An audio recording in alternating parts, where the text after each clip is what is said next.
Hey, it's AP, and today we're making picture frames. Check it out.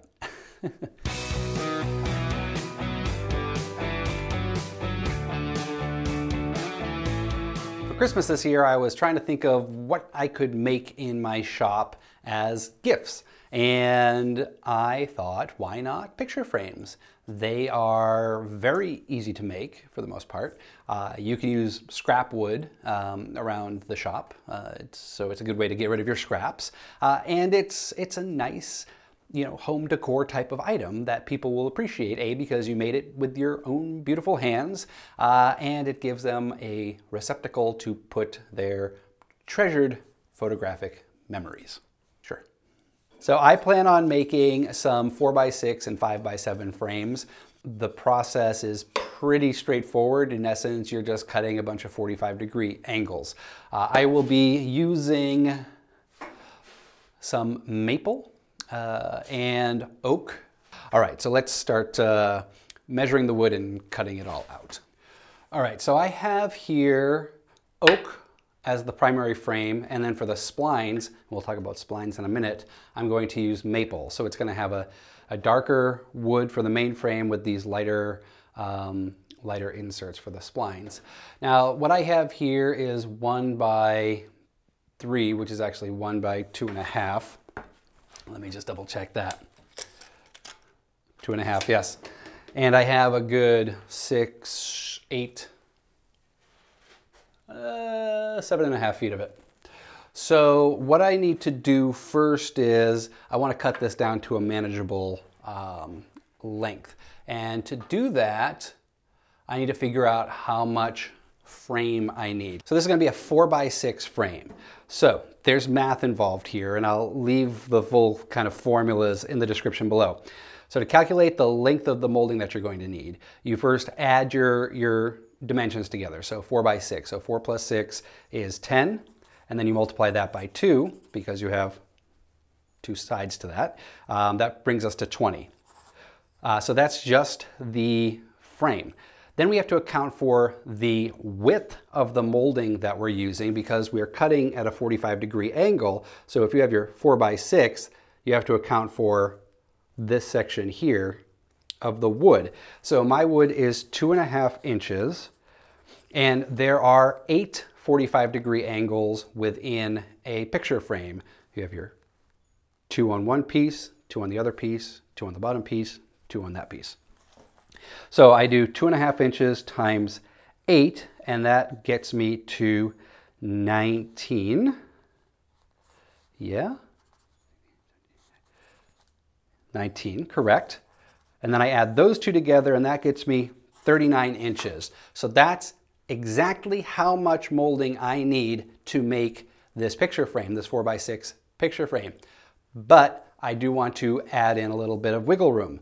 So I'm just going to round this up to 48 inches, which is a good 4 feet. That'll give me enough room to hold as I'm, chopping stuff on the miter saw. So I'm going to cut this down to 48 inches.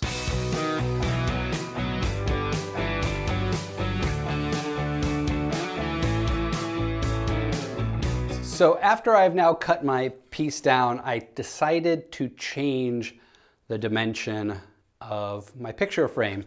I don't want a 2.5 inch border frame. I mean, that just seems kind of big around a 4x6 picture. So I'm actually going to cut this down to about 1.5 inches. So I'm just going to do that on the table saw. And I have a piece of 1.5 inch wood here that I'm just going to use as my guide. Okay. Now, the thing that stinks is that since I cut my wood based on 2.5 inches, I have a little bit of waste now. But I'm sure I can find use for the scraps. So.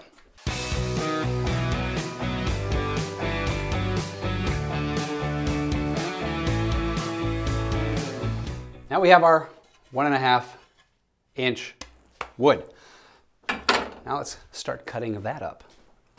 All right, now before we start cutting our miters, I'm going to run this over the router because we need a rabbet. I'm just going to use a, what's it called? I'm just going to use a straight router bit at a depth of about 1/4 of an inch by 1/4 of an inch. And that's going to hold the picture as well as the glass and the backer in place.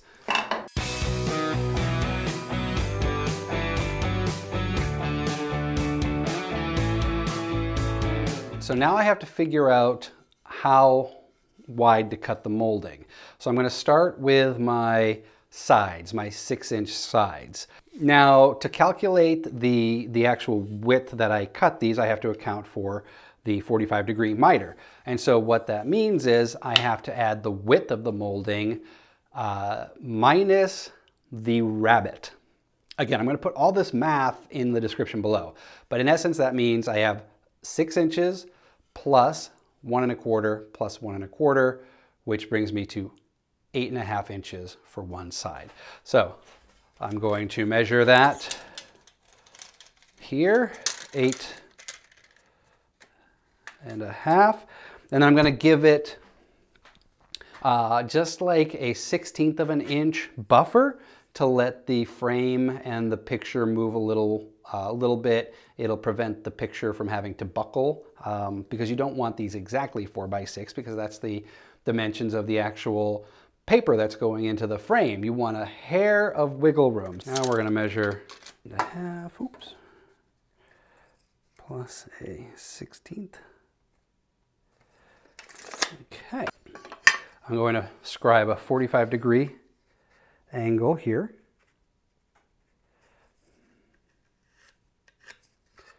Perfect.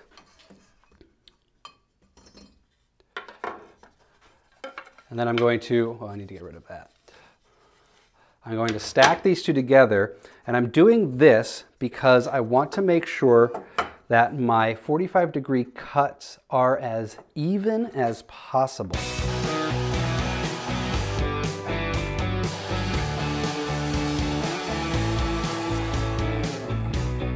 All right, now we're going to start gluing this up, and how I'm going to do that is I have my wood glue, I have a strap clamp,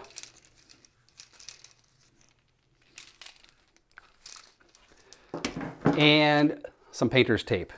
I'm going to, so the tape, and this is a trick, whether it's a good trick or not, I have yet to figure out. But pretty much you take your pieces and you tape them next to each other, like so. And in essence, you're supposed to, I have yet to be able to get this to work, you're supposed to be able to just use the tape to clamp this all together. Okay, and then I'm going to take some glue. My work area is so messy. And I'm just going to put a little bit here, a little bit here, and then I'm just going to use my finger to spread it out. You really want that glue to be plentiful, but also spread it out so it really gets into the wood. Okay, and so now that we have it taped and glued, I'm just going to gently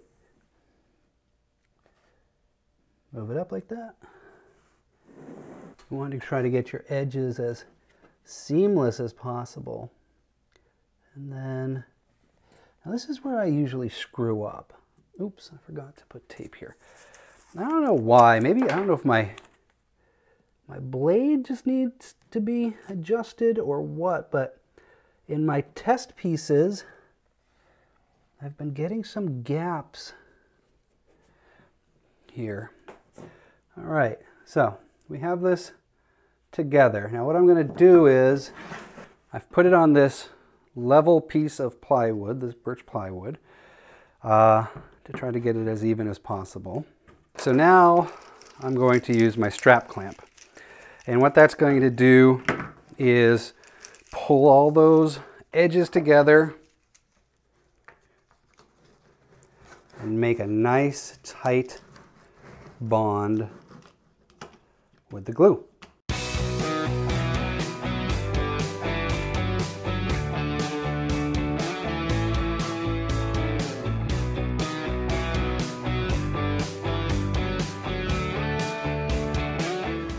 I'm feeling okay about this.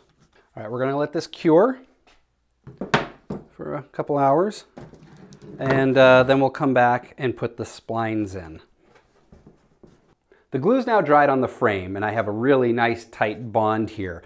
But to really strengthen these miters, I need to add in some splines. So I'm going to use my spline jig, and I'm going to run this through, and then I'm going to make some splines out of maple to give a little bit of contrast on the edges. This spline jig is pretty simple. I will make a tutorial on how to put this together. All I need to do is rest it on the table saw, line up the blade, clamp it, and run it through.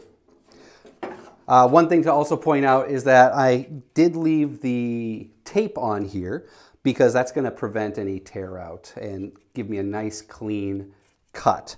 And then finally, I'm using a flat top saw blade to help me get the tightest fit possible when I insert the splines into the kerf or the key. You don't have to use a flat top blade. You could use whatever blade you have. Just know that regular blades will give you this kind of angular finish on the inside, and so you might just not get as tight a fit as you would like. All right, so I feel good about where this kerf is landing. It feels like it's center. All right, and away we go.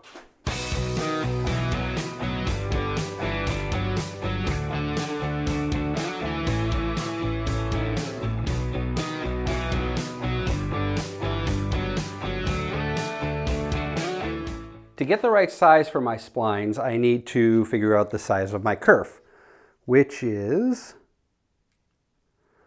1/8 inch. Yeah, it's 1/8 of an inch. All right, so now if I do it at 1/8 of an inch on the dot, it's going to be a very, very tight fit. So I'm just going to do a hair tinier than that. Let's get this lined up. All right, I'm going to chop this up. I have my mask on now, so I'm not going to choke to death on the sawdust. And ideally, you would have a bandsaw to do this. This is very dangerous, so just be careful.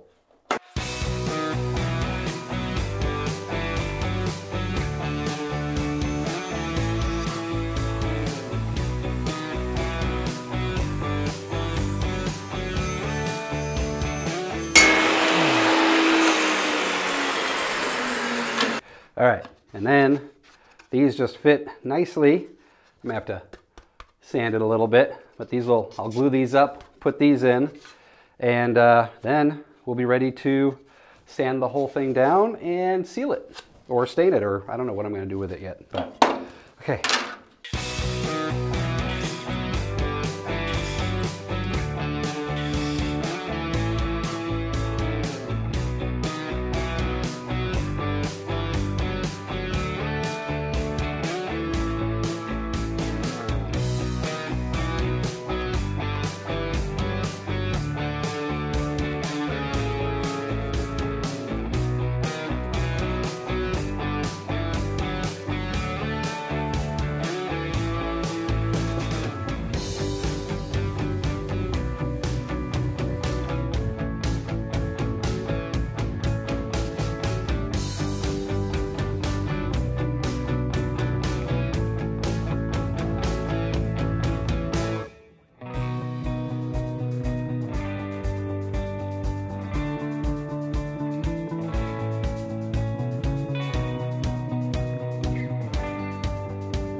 Look at that. A custom picture frame. How neat. All right, and then to kind of seal this all in place, I have this this point driver. Point driver is pretty much, you know, those things that kind of bend up. Well, that's what this is. So I'm just going to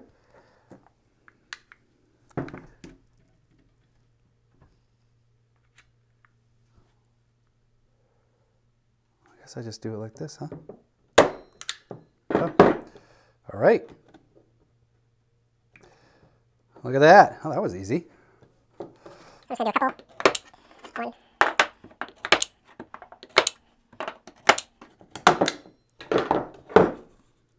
Yahtzee. Well, there you go. Your very own handmade, homemade picture frame. This is a great way to make a gift from the heart. It's also a great way to get rid of the scrap wood that you have laying around your shop. This really isn't a difficult project. If you have the time to do it, I highly suggest you give it a go. It's a fun way to kind of stretch your skills a little bit. I do need to really work on my corners though. For some reason, I think my saw might be misaligned or something, but I'm not able to get as tight 45-degree miters as I'd like, so something for me to work on. If you liked what you saw, make sure you give me a thumbs up. Make sure you subscribe to the channel so you can be notified the next time I upload awesome videos like this. If you're on the socials, head on over to Instagram and Twitter and follow me there. I like to leave behind-the-scenes photos and teasers of my upcoming projects. And until next time, stop planning and start making something. Thanks for watching.